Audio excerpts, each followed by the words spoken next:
ISA international solar alliance. International solar alliance जे आहे त्याचा 105वा सदस्य जो मोल्डोवा बनला. कोणचा? मोल्डोवा. कितवा सदस्य बनला? 105वा सदस्य देश. कशाचा? International solar अलायन्सचा.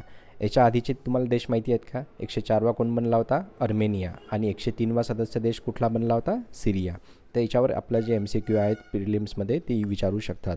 ठीक आहे. तर यासाठी हा करंट अफेअर आजचा टॉपिक जो आहे तो महत्त्वाचा आहे. इंटरनॅशनल सोलर अलायन्स हा ग्रुप नेमका काय आहे? तर तुम्हाला माहिती असेल कर्कवृत्त आणि मकरवृत्त.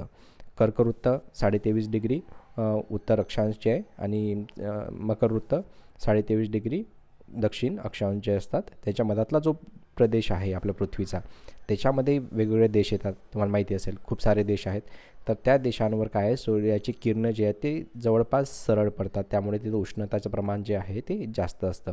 आणि या प्रदेशामध्ये जे सोलर एनर्जी आहे त्याला प्रमोट करण्यासाठी, जास्तीत जास्त सोलर एनर्जीचा उपयोग करून घेण्यासाठी एक अलायन्स बनलं होतं. त्याला काय म्हटलं जातं? International solar alliance. ठीक आहे. आता हे जे आहे या इंटरनॅशनल सोलर अलायन्सचं जे हेडक्वार्टर आहेत कुठे आहे ते गुरुग्राममध्ये. कशाचं? इंटरनॅशनल सोलर अलायन्सचं कुठे आहे? गुरुग्राममध्ये हेडक्वार्टर आहे.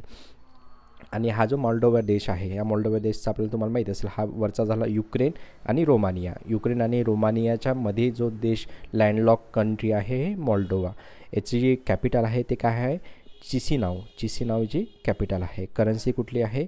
मोल्डोवन लिव याची करन्सी आहे. प्रेसिडेंट माया सांडू याची प्रेसिडेंट आहे. तर आजच्या टॉपिकमध्ये आपण इथं थांबूया. नेक्स्ट करंट अफेअर्सचा टॉपिक आपल्या नेक्स्ट व्हिडिओमध्ये येईल.